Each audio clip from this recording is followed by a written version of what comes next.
स्वच्छ भारत अभियान सुरू झाले, मात्र हे अभियान फोटो सेशनपुरतंच उरलं आहे.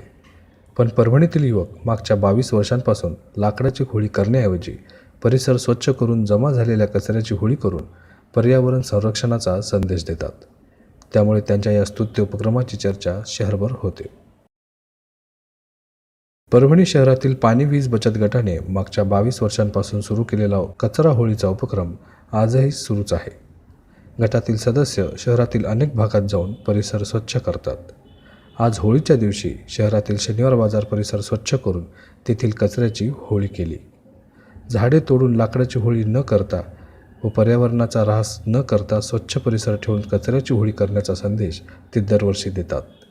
त्यामुळे त्यांच्या या उपक्रमाला मोठा प्रतिसादही मिळतो. मागील 5 वर्षाप्रमाणे याही वर्षी आम्ही कचरा होळी आज शनिवार बाजार हा परिसर आम्ही पूर्ण स्वच्छ करून पूर्ण कचरा गोळा केला आणि त्या कचऱ्याची आम्ही आज होळी केली आहे.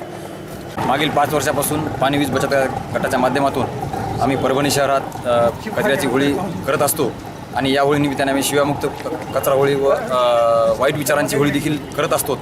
त्याचाच एक भाग म्हणून आज परभणी शहरात शनिवार बाजार इथे प्रातिनिधिक स्वरूपात कचऱ्याची होळी पाणी वीज बचत गटाने केलेली आहे. या होळीच्या माध्यमातून आम्ही समाजातील जे वाईट विचार आहेत, जसे की स्त्री भ्रूण हत्या, पाणी वाचवा, पाणी वाढवा, झाडे लावा, झाडे जगवा असा संदेश देऊन या निमित्ताने आम्ही कचरा होळीची संकल्पना राबवत आहोत. आणि यासाठी परभणी शहरातील विविध नागरिक आमच्यासोबत नेहमीच असतात आणि या माध्यमातून सर्वांना मी हीच विनंती करू इच्छितो की आपण पाणी वाचवा, पाणी वाढवा, वीज वाचवा, वीज वाढवा, झाडे लावा, झाडे जगवा. 5 वर्षापासून आम्ही हा कार्यक्रम कचरा होळी करतो. याही वर्षी त्याचप्रमाणे आम्ही शनिवार बाजार येथे कचरामुक्त होळी लाकडामुक्त होळी केलेली आहे.